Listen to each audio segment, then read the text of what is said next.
नक्कीच अक्षय, धन्यवाद. हिंदुत्ववाद सोडायला लावला।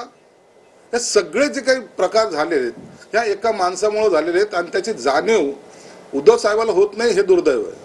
काल एकनाथ शिंदे गावावरून पोहोचले आहेत, तर आज एकनाथ शिंदे, देवेंद्र फडणवीस आणि अजित पवार यांची बैठक होऊ शकते। निश्चितच एकनाथ शिंदे साहेब काल आलेले आहेत, आपणही पाहिलं असेल की त्यांना आताही बोलायला थोडा त्रास होतोय। आज दिवसभरात किंवा संध्याकाळपर्यंत शिंदे साहेब वर्षा निवासस्थानी येणार आहेत। त्यानंतर या तिन्ही प्रमुख नेत्यांची, शिंदे साहेबांची, देवेंद्र फडणवीस साहेबांची आणि अजितदादांची बैठक होण्याची शक्यता आहे। आता उशीर नको, तातडीने निर्णय घेण्याची ही प्रक्रिया आता सुरू झालेली आहे। म्हणून ती एक बैठक होईल। दुसरी बैठक जी आहे भाजपच्या वरिष्ठ नेत्यांची सुद्धा होणार आहे असं माहिती आहे। दिल्लीहून अमित शहाशी त्यांची प्रेस कॉन्फरन्सवर या तिन्ही नेत्यांची सुद्धा संवाद साधला जाणार आहे अशी एक माहिती आहे। त्यानंतर त्यांचे पक्ष निरीक्षक हे मुंबईमध्ये येतील, गटनेत्याची निवड होईल। हा सगळा प्रोग्राम मला वाटतं आपल्या माध्यमातूनच कळालेला आहे। म्हणून हे सर्व आता स्पीड या सत्ता स्थापनेसाठी सर्वच पक्षांची सुरू आहे।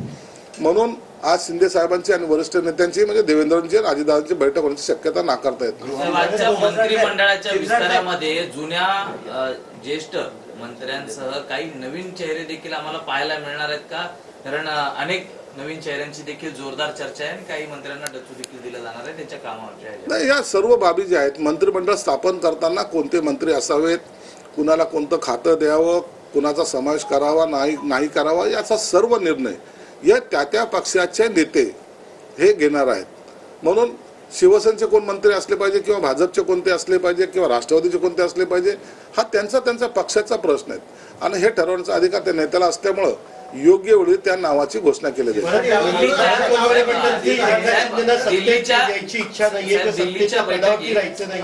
तरी परिस्थिती काय, खरंच शिंदेंना कुठलं पद घ्यायचं नाहीये?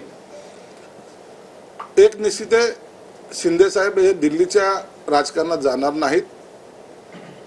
महाराष्ट्राच्या राजकारणामध्ये त्यांनी कोणतं पद घ्यावं, कोणतं घेऊ नये याबद्दल आम्ही त्यांना कोणीही सल्ला दिलेला नाही। त्यांचा निर्णय ते स्वतः घेतील। पक्षप्रमुख म्हणून, आमचे मुख्य नेते म्हणून त्यांना तो अधिकार सर्वांनी बहाल केलेला आहे। म्हणून शिंदे साहेब जोही निर्णय घेतील तो आम्हाला मान्य असणार आहे। म्हणून काय होईल उद्या याचा सर्वस्वी निर्णय एकनाथ शिंदे साहेबांच्या हातात आहे।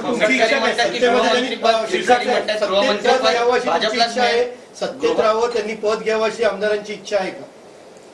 शिंदे साहेबांनी आमच्या बरोबर, आम्ही त्यांच्या बरोबर एक जे काही आमचं नातं आहे ते जर पाहिलं तर शिंदे साहेबांनी आमचं नेतृत्व करावं ही आमच्या सर्वांची इच्छा आहे।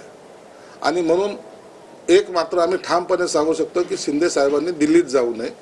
महाराष्ट्राच्या राजकारणामध्ये त्यांचा असलेला प्रभाव, त्यांचा असलेला वाढता लोकप्रियता ही जर आणखीन त्याला गती द्यायची असेल तर शिंदे साहेबांनी त्यांच्या नेतृत्वाखाली या सत्तेमध्ये असावं असं आमची इच्छा आहे। शिवसेनेला मिळालं असतं तर शिवसेना कधी फुटली नसती। काय मिळालं असतं, काय मिळालं नसतं ही गेलेली गोष्ट आहे, भूतकाळ आहे। आता तुम्हाला विरोधी पक्षनेताही मिळत नाही, हे दुर्दैव आहे। आणि म्हणून आता काय झालं असतं, मग 2 वर्ष घरात बसले नसते तरी सुद्धा तुम्ही चाललं असतं, तुम्ही राष्ट्रवादी आणि काँग्रेस बरोबर गेले नसते तरी फूट झाली नसती। हे जर तरला राजकारणामध्ये कवडीची किंमत नसते। निर्णय घेण्याची क्षमता तुमच्यात असली पाहिजे आणि ती क्षमता आमच्या दाढीवाल्यामध्ये आहे, याची पुन्हा त्यांना जाणीव करून दिली पाहिजे।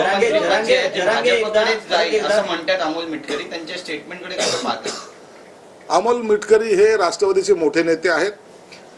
त्यांनी कदाचित देवेंद्र फडणवीस बरोबर खाते वाटपाबद्दल चर्चा केली असावी, कोणते खाते कुणाला जाणार आहे त्यांना माहिती असावी, म्हणून त्यांनी केलेले ते विधान आहे। त्यांच्या विधानाला कदाचित राष्ट्रवादीच्या वरिष्ठ नेत्याचा पाठिंबा असेल। जरांगे परत एकदा सरकारच्या विरोधात आंदोलन करण्याच्या तयारीत दिसत आहेत। ज्या ठिकाणी तुमचा शपथविधी पार पडतोय त्याच आझाद मैदानावरती ते आंदोलन करण्याच्या तयारीत आहेत। तो त्यांच्या पक्षाचा प्रश्न किंवा पक्षाचा म्हणण्यापेक्षा त्यांच्या संघटनेचा प्रश्न आहे। एक आंदोलन एक समाजासाठी